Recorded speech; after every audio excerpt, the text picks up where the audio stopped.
चलिए सभी ध्यान देंगे। देखिए सबसे पहले हम बात करेंगे बफर विलयन की।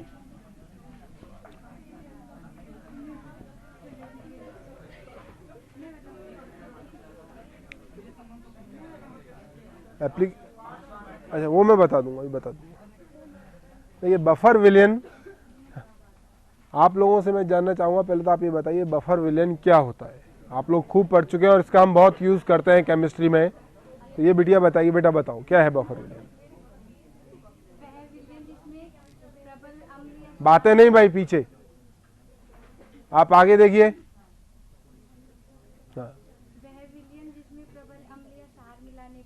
हाँ हाँ, विलयन की पीएच में कोई परिवर्तन। और कोई बताना चाहेगा? देखिए बफर विलयन से तात्पर्य, जैसा अभी इन छात्रा ने बताया कि बफर विलयन से तात्पर्य एक ऐसे विलयन से है, अगर हम उसको ऐड करते हैं तो कोई भी पीएच में आपके परिवर्तन नहीं आएगा। मतलब अगर हमने बफर 4 का एक विलयन ले लिया जिसका यूज़ हम क्या करेंगे, पीएच 4 मेंटेन करने के लिए करेंगे। अब मैं अगर उसमें HCl डाल रहा हूँ या NaOH डाल रहा हूँ तब भी उसकी पीएच में कोई मापनीय परिवर्तन नहीं आएगा। इसका यूज़ क्यों लेते हैं, इसका रीज़न क्या है कि रसायन विज्ञान में कुछ विशेष अभिक्रियाएं होती हैं जो अम्लीय माध्यम में हो रही हैं या उसके लिए माध्यम क्षारीय होना आवश्यक है। कहने का मतलब आपको ये चीज़ डिसाइड करनी पड़ेगी कि पहले मेरे का माध्यम अम्लीय रहना चाहिए तभी ये अभिक्रिया होगी, या एक माध्यम क्षारीय होना चाहिए तभी आप उस अभिक्रिया को कर पाओगे। अब वो माध्यम अम्लीय कैसे हो या क्षारीय कैसे हो, उसके लिए हम क्या करते हैं, बफर विलयन ऐड करते हैं। क्या ऐड करते हैं? बफर विलयन। तो बफर विलयन मुख्यतः 2 प्रकार के होते हैं। एक तो होता है सरल प्रतिरोधी बफर विलयन। कौन से? सरल प्रतिरोधी बफर विलयन। और एक मिश्रित बफर विलयन। कितने प्रकार के हैं? एक तो सरल बफर विलयन हो जाएंगे,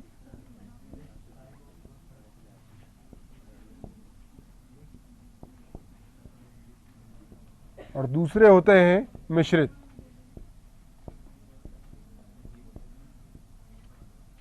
ठीक है। अब सरल से क्या तात्पर्य है? ऐसे आपके बफर विलयन जो कि दुर्बल अम्ल और दुर्बल क्षार के बनाने से बने। दुर्बल अम्ल और दुर्बल क्षार को मिला दें, यानी दुर्बल अम्ल की अगर हम बात करें तो CH3COOH, ठीक।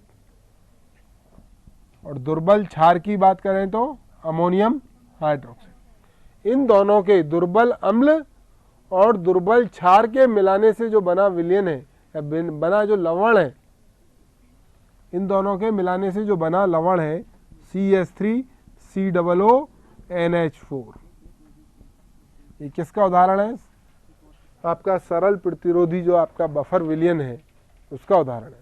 यानी कहने का मतलब जो सरल प्रतिरोधी बफर विलयन है वो दुर्बल अम्ल और दुर्बल क्षार को मिलाने के उपरांत जो हमें लवण प्राप्त होता है वो होते हैं आपके सरल उभय प्रतिरोधी आपके बफर विलयन।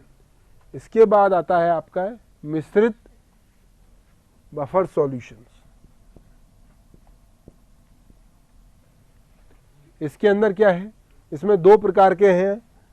पहला है अम्लीय बफर विलयन। कौन सा? अम्लीय बफर विलयन। अम्लीय बफर विलयन कैसे होंगे? अम्लीय बफर विलयन में क्या होगा? एक तो दुर्बल अम्ल होगा। क्या होगा? दुर्बल अम्ल प्लस उसके साथ प्रबल अम्ल का बना हुआ लवण, प्रबल क्षार का बना हुआ लवण। वापस से ध्यान देंगे आप, अम्लीय बफर विलयन की हम बात कर रहे हैं। अम्लीय बफर विलयन किससे किससे निर्माण होता है? उसका दुर्बल अम्ल से। किससे? दुर्बल अम्ल, ठीक, प्लस दुर्बल अम्ल का प्रबल क्षार के साथ बना हुआ लवण। किसके साथ? दुर्बल अम्ल का प्रबल क्षार यानी NaOH।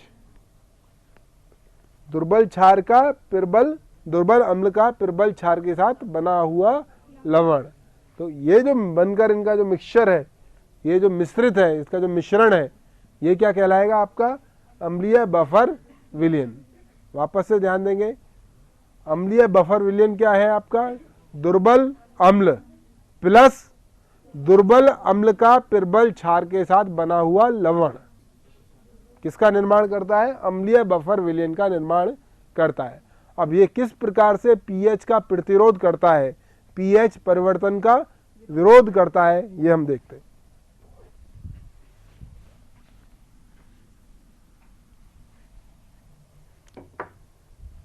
मान लीजिए हम इसमें HCl ऐड कर देते हैं। क्या ऐड करते हैं? चेंज करने के लिए पीएच HCl ऐड करते हैं। तो रिएक्शन क्या होगी? H plus ions plus Cl ions. ठीक, हमारे पास क्या है? CH3 COOH। जो मिश्रित बफर है हमारा, अम्लीय बफर है, उसमें एसिटिक एसिड है, दुर्बल अम्ल है। ये वियोजित होता है एसीटेट आयंस में और ठीक। अब क्या होगा? कॉमन आयन प्रभाव के कारण, कौन सा प्रभाव लगेगा आपका? सम आयन प्रभाव के कारण क्या होगा आपका? ये जो आपका H प्लस आयन कॉमन है, इसके कारण से क्या हो जाता है? एसीटेट जो आयन है उसका क्या हो जाता है? आयनन, उसका आयनन क्या हो जाता है? निरुद्ध हो जाता है, कम हो जाता है, और विलयन की पीएच पर कोई विशेष प्रभाव नहीं पड़ता है। पहली चीज। अब मान लीजिए हम क्षार मिला दें। क्या मिला दें? क्षार, NaOH। पिर्बल क्षार मिलाया। क्या मिलाया है आपने? पिर्बल क्षार, Na प्लस और OH माइनस। क्या मिला दिया? Na प्लस और OH माइनस। इस स्थिति में क्या होगा बताइए?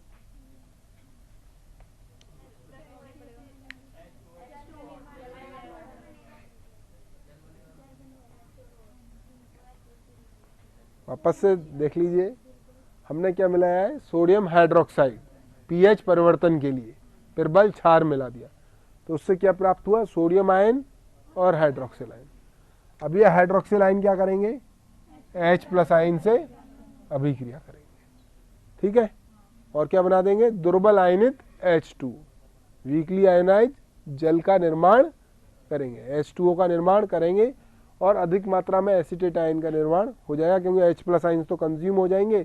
तो जो विलयन की जो पीएच है या बफर विलयन है, उसके जो यूज करने से जो उसका पीएच में कोई चेंज नहीं आएगा। आ गई बात समझ में? दूसरा है, ये तो उदाहरण हुआ किसका? आपका अम्लीय बफर विलयन का। इसी के आधार पर है क्षारीय बफर विलयन।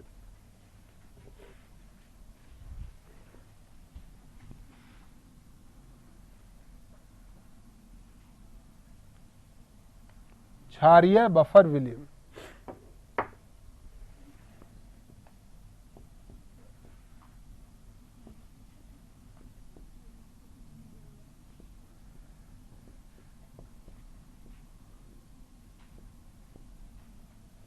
ठीक। अब क्षारीय बफर विलयन के लिए कौन बताएगा? जैसे अम्लीय बफर विलयन के लिए मैंने बात करी थी, तो अम्लीय बफर विलयन में क्या यूज कर रहे थे हम? दुर्बल अम्ल। तो यहाँ क्या यूज करेंगे? दुर्बल, पिर्बल अम्ल नहीं, दुर्बल क्षार का पिर्बल अम्ल के साथ बना लवण।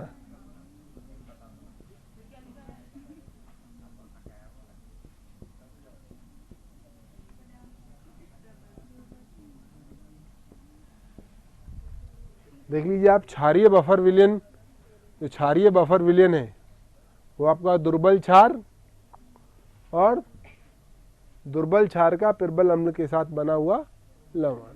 तो दुर्बल क्षार क्या हो गया? NH4OH।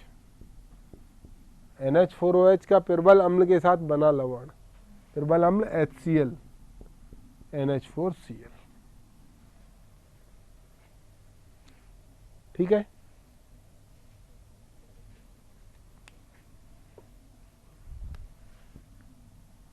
ये आपका उदाहरण हो गया क्षारीय बफर विलयन का। क्षारीय बफर विलयन में आप ध्यान रखेंगे, जब हम अम्लीय बफर विलयन की बात कर रहे हैं तब हमारे पास क्या होगा, दुर्बल अम्ल। अम्लीय बफर का मतलब दुर्बल अम्ल प्लस उस अम्ल का प्रबल क्षार के साथ बना हुआ लवण। ऐसे जब हम क्षारीय विलयन की बात करेंगे तब क्या आएगा, दुर्बल क्षार और दुर्बल क्षार का प्रबल अम्ल के साथ बना हुआ लवण। ये आपका कौन सा मिक्सचर हो गया, आपका क्षारीय बफर विलयन। अब इसके अंदर पीएच चेंज की हम बात करते हैं, वही पुनः हमारा वही तरीका, HCl ऐड करने से अम्ल ऐड करिए या क्षार ऐड करिए। तो आप पहले HCl ऐड करके देखिए आप।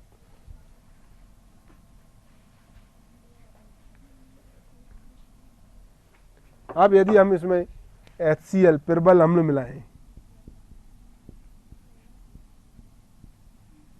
प्रबल अम्ल मिलाने पर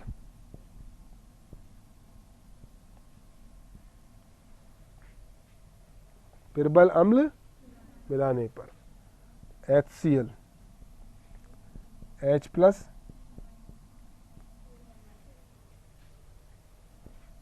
अमोनियम हाइड्रोक्साइड का वियोजन,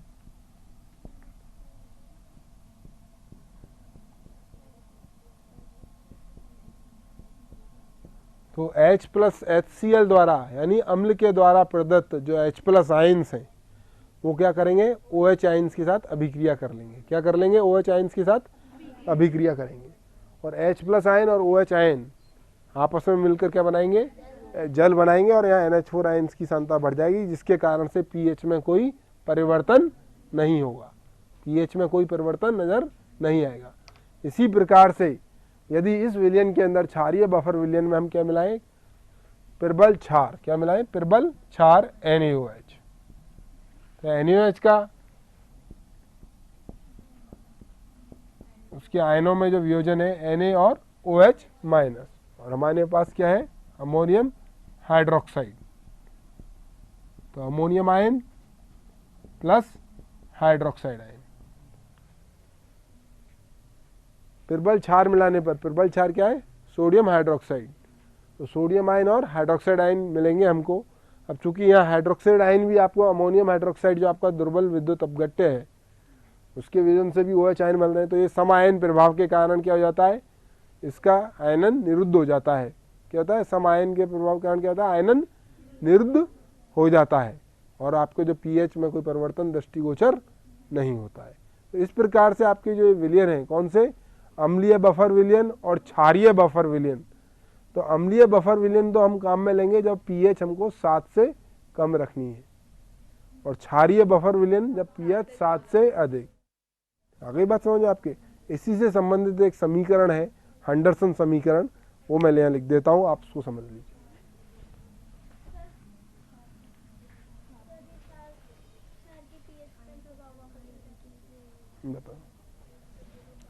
देखिए NaOH हमने मिलाया, NaOH क्या है आपका, प्रबल क्षार है। NaOH प्रबल क्षार है तो उसमें कौन से आयन्स हैं, hydroxyl ion, OH minus hydroxyl ion. अब हमारे पास क्या है, दुर्बल क्षार है एक, और दुर्बल क्षार का प्रबल क्षार के साथ, प्रबल अम्ल के साथ बना हुआ लवण है, NH4Cl है। ठीक है, तो अब NH4 भी वियोजित होकर क्या बनाएगा, अमोनियम आयन और हाइड्रोक्सिल आयन। अब उधर भी आपको NaOH से क्या मिल रहे हैं, हाइड्रोक्सिल आयन मिल रहे हैं। तो हाइड्रोक्सिल आयन होने के कारण क्या हो जाएगा, एक सम आयन प्रभाव उत्पन्न हो जाता है, और सम आयन प्रभाव क्या करेगा, आयनन को निरुद्ध कर देता है। क्या कर देता है, कम कर देता है, पश्च दिशा में आपका वापस से सामने चला जाएगा। इस कारण से पीएच में कोई परिवर्तन उसके अंदर नजर नहीं आएगा। अब इसके अंदर है हंडरसन समीकरण।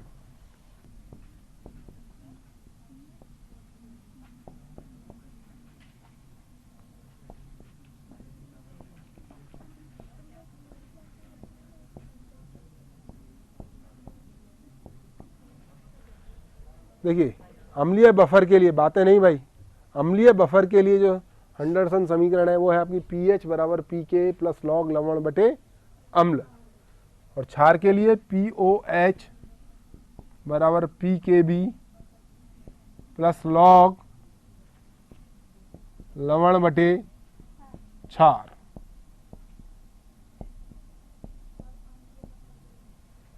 ठीक, एक आपका अम्लीय बफर, पहली वाली इक्वेशन किसके लिए, अम्लीय बफर के लिए एंडरसन समीकरण है, और नीचे वाली क्षारीय बफर के लिए। अब ये स्थापित कैसे होती है, किस प्रकार से आती है, तो एक ले लेते हैं हम अम्लीय बफर वाला एग्जाम्पल। तो अम्लीय बफर वाला जो एग्जाम्पल है उसमें क्या है आपका, एक तो दुर्बल अम्ल है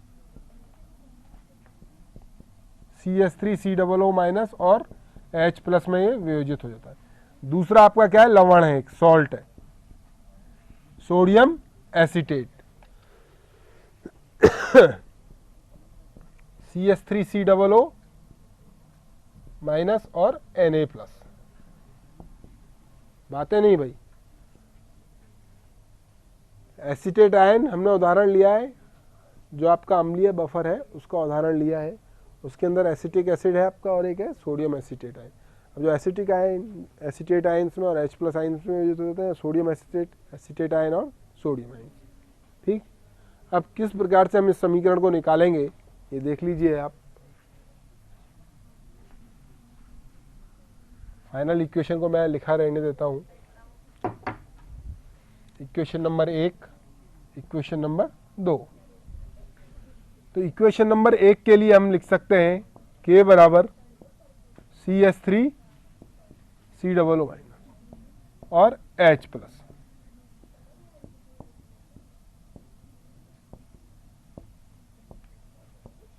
किसके लिए है ये इक्वेशन, एसिटिक एसिड के लिए।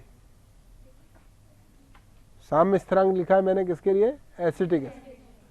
इस समीकरण को मैं दूसरे प्रकार से भी लिख सकता हूं, यानी H प्लस बराबर K CH3COO H upon CH3COO minus और H प्लस। ठीक है, सॉरी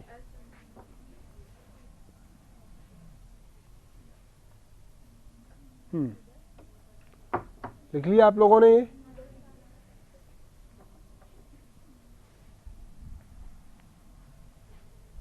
अब देखिए हमारे पास जो समीकरण था, हमें एसीटेट आयन्स की प्राप्ति कहाँ से हो रही है। एसीटेट आयन्स की जो प्राप्ति हो रही है, एक तो एसिटिक एसिड के वियोजन से, उससे एसीटेट आयन मिल रहे हैं।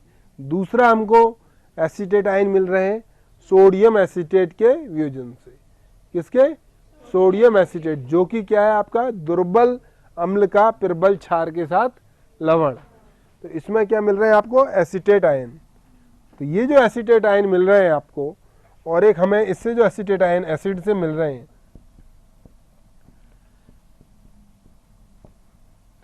अब ये क्या है आपका दुर्बल रूप से वियोजित है, ये क्या है दुर्बल वियोजित है। तो मैक्सिमम एसीटेट आयन आपको यहां से मिलेंगे। मैक्सिमम एसीटेट जो आयन है वो कहां से मिलेंगे, सोडियम एसीटेट से। तो कहने का तात्पर्य यह है कि जहां आपका एसीटेट आयन यूज हो रहा है इस टर्म में, ये जो मैंने समीकरण लिखी है, ये जो समीकरण लिखी है, इसमें जहां एसीटेट आयन यूज कर रहे हैं हम, वहां हम क्या यूज कर सकते हैं, ये वाला पार्ट। कौन सा, लवण वाला भाग। कौन सा पार्ट यूज कर सकते हैं, लवण वाला।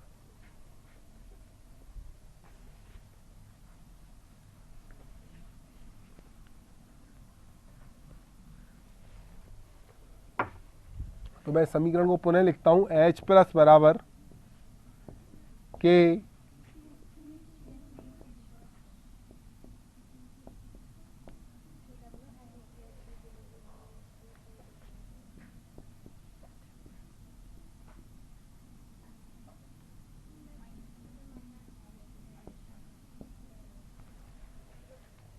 ठीक है। अब आप दिमाग लगाइए इसमें अपन क्या करें, क्या करना चाहिए हमारे, जिससे हमारा pH बराबर pKa, वो जो इक्वेशन है log salt bye acid, pH बराबर क्या होता है, pH और H प्लस में क्या संबंध है,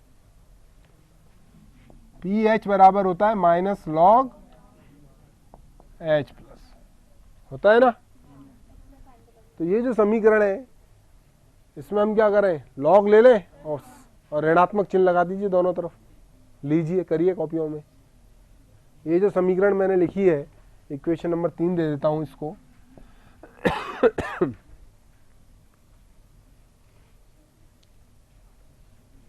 आप लोग करिए इसको अपनी अपनी कॉपीज़ में, मैं पूछूंगा आपसे क्या आया फिर ये उतार लीजिए आप। H प्लस बराबर के acetic acid divided by sodium acetate.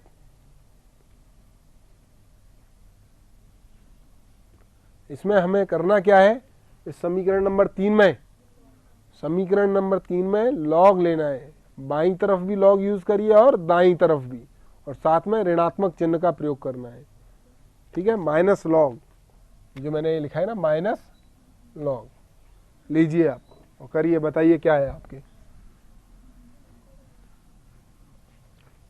PH ये बराबर होता है पी के ए बराबर माइनस लॉग के ए।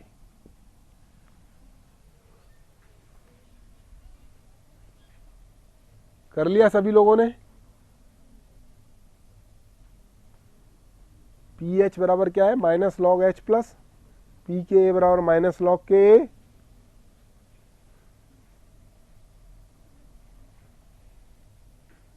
आप लोगों ने किया इधर से माइनस लॉग एच प्लस बराबर minus log K minus log, ध्यान देंगे लॉग एम एन बराबर होता है log M plus log N, ठीक है। क्या हुआ, हाँ कर रहे हैं, plus log CH3 COO Na, ठीक है कृष्ण कुमार।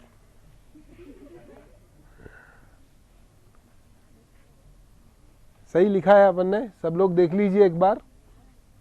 हमने क्या किया है, इसका लॉग ले लिया है और दोनों तरफ माइनस से मल्टीप्लाई किया है, तो minus log H plus two minus log K minus log of acid, और ये ऊपर आके प्लस हो जाएगा प्लस लॉग सोडियम एसीटेट। अब सोडियम एसीटेट क्या है, लवण है। CH3 COOH क्या है, अम्ल है।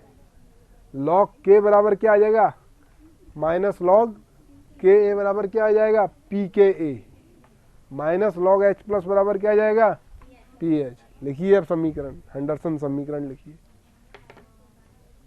लिखिए हेंडरसन समीकरण।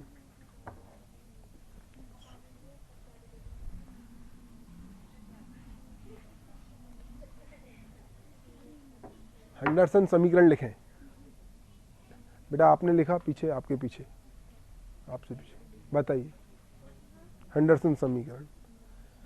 आप खड़े होइए, ये मैंने लिखा है माइनस लॉग एच प्लस, इसके स्थान पर मैं क्या लिख सकता हूं, यहां पर, एक मिनट, मैं जिनसे पूछ रहा हूं वही बताएगा। हाँ बताइए आप, इसकी जगह क्या लिख सकता हूं,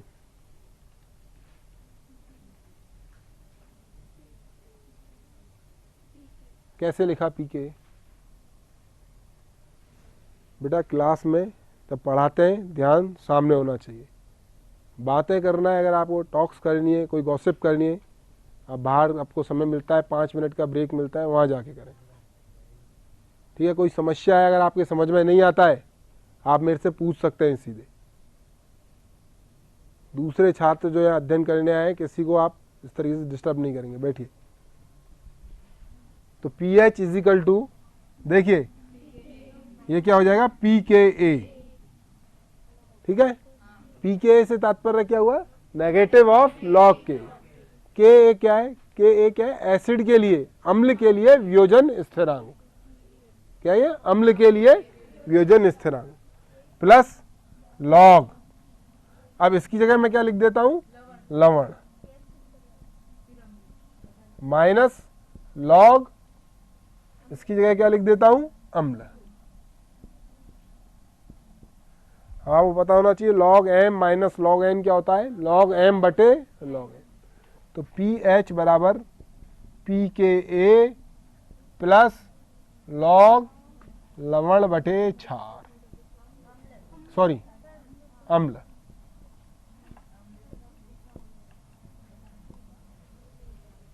ये आपकी कौन सी इक्वेशन हो गई है?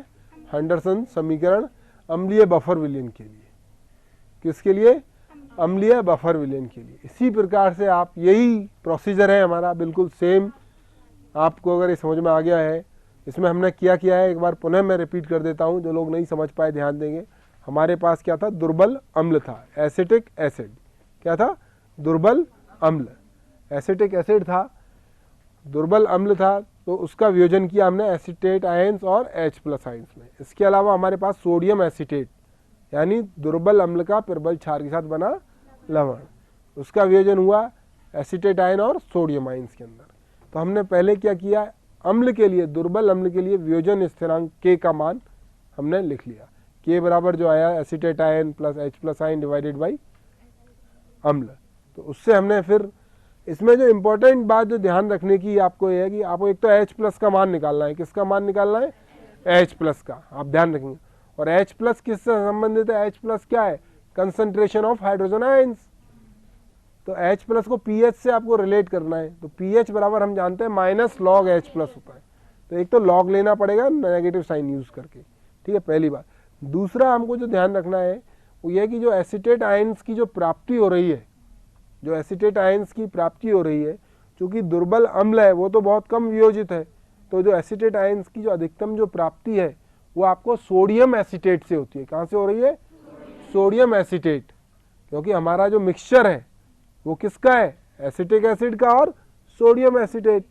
तो इसलिए हम क्या करेंगे, जहाँ पर एसिटेट आयन का प्रयोग हो रहा है समीकरण में, वहाँ हम क्या लिख लेंगे? लवण, CH3COO Na।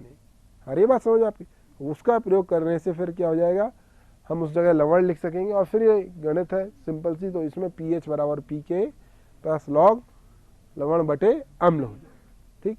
अब इसके बाद है हमारा क्षारीय जो है उसका है, मैं आपको मेरे ख्याल से समझ में आ गया होगा, तो मैं आप लोगों से ये पूछूंगा और उसको लिखेंगे यहाँ पर। क्षारीय के लिए पहले से सूत्र क्या है, क्या अभी मैंने लिखा था?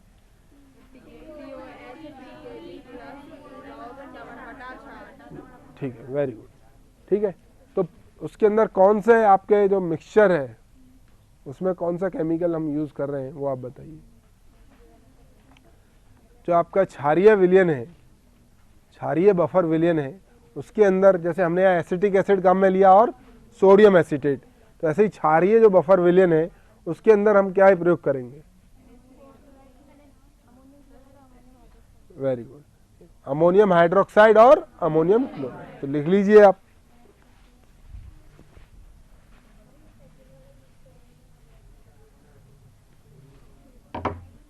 एक तो अमोनियम हाइड्रोक्साइड और एक अमोनियम क्लोराइड, ठीक। करिए आप इनका वियोजन, वियोजन करें इनका। किया? चलिए गुड।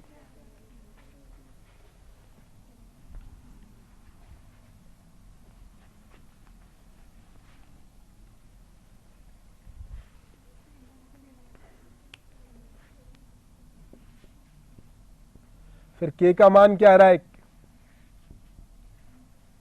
बोलिए, आप बताइए बेटा, ये बताइए। हाँ हाँ, K का वैल्यू क्या है?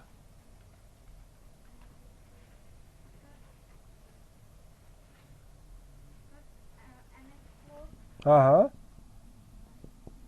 Good, very good. NH4OH, शाबाश। अब हमको क्या करना क्या है? सेकंड स्टेप, बैठ जाइए आप। इसके बाद सेकंड स्टेप क्या होगी आप बताओ भाई, ये बताएगा। हाँ, ये लिख लिया हमने। अब क्या करें इसके आगे? हमें क्या निकालना है इसमें? ध्यान, OH आयंस, POH। क्या करेंगे? एक मिनट, उसको बोलने दीजिए।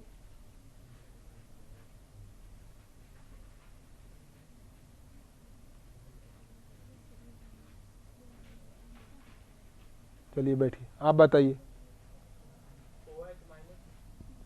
Equals to NH4OH upon ammonium ion. ठीक है, आप देखिए अभी जिनसे पूछा था बैठ जाइए, ध्यान दीजिए आप क्या निकाल रहे हैं हम यहाँ पर, OH आइंस, हाइड्रोक्सिल आइंस की सांद्रता, कंसंट्रेशन। और हम जानते हैं कि जो माइनस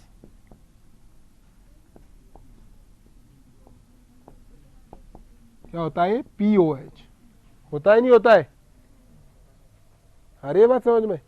और दूसरा जो अमोनियम आयन है, ध्यान देंगे, जो अमोनियम आयन है हमारे पास क्या है, एक तो अमोनियम हाइड्रोक्साइड और एक अमोनियम क्लोराइड है। तो NH4 plus ions plus OH ions में विभाजित होता है ये अमोनियम आयंस में और क्लोराइड आयंस में। लेकिन जो अमोनियम आयन है ये अधिकतर किससे प्राप्त होते हैं, मैक्सिमम अमोनियम क्लोराइड से। तो इस कारण से हम क्या करेंगे, यहाँ पर जहाँ पर अमोनियम यूज हो रहा है वहाँ को हम हटाकर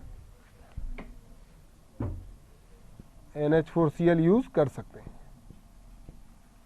ठीक, तो ये क्या है, इसको क्या बोलेंगे, क्षार है, क्या है वही बताएगा। हाँ, ये क्या है, क्षार है, अम्ल है, लवण है, क्या है, लवण नहीं है, लवण है बेटा ये। क्षार तो अमोनियम हाइड्रोक्साइड है, दुर्बल क्षार, बताया था ना भाई। क्षारीय में क्या प्रयोग ले रहे हैं, दुर्बल क्षार और उसका पिर्बल अम्ल के साथ बना लवण, पिर्बल अम्ल के साथ बना लवण। तो इसमें दुर्बल क्षार तो क्या अमोनियम हाइड्रोक्साइड का पार्ट हो गया, और ये क्या है, HCl का पार्ट हो गया। HCl क्या है आपका, पिर्बल क्या है, अच्छे से ध्यान से पढ़ो, आप 12th के स्टूडेंट हो है ना। पिर्बल अम्ल, HCl क्या है, पिर्बल अम्ल है, NaOH पिर्बल क्षार है, एसिटिक अम्ल क्या है, दुर्बल अम्ल है, अमोनियम हाइड्रोक्साइड क्या है, दुर्बल अम्ल है, सॉरी दुर्बल क्षार है। ठीक है, और बैठिए, तो आपने ये कर लिया। इसके बाद वापस वही प्रोसीजर है हमारा, लॉग लेंगे और ऋणात्मक श्रेणी का प्रयोग करेंगे। ठीक, ये कर लेंगे आप, मुझे आशा है। चलिए चलिए, अच्छा एक लास्ट की जो एप्लीकेशन रह गई थी वो भी मैं बता देता हूँ, बस अब सर आने में होंगे। लास्ट का जो पॉइंट रह गया था हमारा, उसके अंदर वो रह गया था कि अल्प विलेय जो लवण है उसका जो विलेयता गुणनफल से संबंधित था, कि जो अल्प विलेय लवण है उनको किस प्रकार से प्रेसिपिटेट किया जाए। विलयन में घुला हुआ है, अल्प विलेय लवण घुला हुआ है एक, ठीक है, जैसे फॉर एग्जांपल बेरियम सल्फेट, उदाहरण के लिए बेरियम सल्फेट अल्प विलेय लवण है, घुला हुआ है जल के अंदर। अब उसको किस प्रकार से हमको प्रेसिपिटेट करेंगे, किस, जब चूंकि उसकी सांद्रता तो आयनों की सांद्रता ज़्यादा नहीं है, बेरियम आयन है और सल्फेट आयन, तो हम क्या करेंगे, उस सॉल्यूशन के अंदर एक कॉमन आयन वाला क्या करेंगे, उसमें ऐड करेंगे कोई केमिकल, हम ऐड करेंगे सल्फ्यूरिक एसिड। क्या ऐड कर देते हैं उसमें, उसकी वजह से क्या हो जाएगा, सल्फेट आयंस की सांद्रता बढ़ जाएगी। और सल्फेट आयंस की ध्यान देंगे, देखिए एक बात आप अच्छे से समझ लो, कंफ्यूज मत होइए बिल्कुल। जब हम विलेयता गुणनफल पढ़ रहे हैं तो दो चीजें हैं हमारे पास, एक तो विलेयता गुणनफल KSP और दूसरा है आयनिक सांद्रताओं का गुणनफल। इन दो टर्म्स को ध्यान रखना आप तो बस, तो विलेयता गुणनफल और दूसरा आयनिक सांद्रताओं का गुणनफल। जब आयनिक सांद्रताओं का गुणनफल ज्यादा हो जाए तब तो प्रेसिपिटेशन होगा, और बराबर है तब होगा संतृप्त विलयन। और अगर आयनिक सांद्रताओं का जो गुणनफल है वो क्या हो जाए, कम हो जाए, तब और उसके अंदर ऐड कर सकते हैं आप, और ऐड कर दीजिए और विलय कर सकते हैं उसके अंदर। अरे बात समझे, तो कहने का तात्पर्य मेरा यह है कि जो बेरियम सल्फेट है आपका अल्प विलय लवण है, उसमें हम क्या करते हैं, H2SO4 डाल देते हैं। तो H2SO4 से क्या होता है, सल्फेट आयनों की सांद्रता बढ़ जाती है, और जब आयनों की सांद्रता बढ़ रही है तब क्या होगा, आयनिक सांद्रता का गुणनफल अधिक हो जाता है, किससे, विलेयता गुणनफल से। इस कारण से उसका प्रेसिपिटेशन हो जाता है, संभव हो जाता है। तो ये उसका एक अनुप्रयोग था। तो ये मतलब आप, लेकिन अब काम आप ये करिएगा, आज जो जो पढ़ाया है मैंने इसको एक बार रिवाइज कर लेना अच्छे से, ठीक है। चलिए, थैंक यू।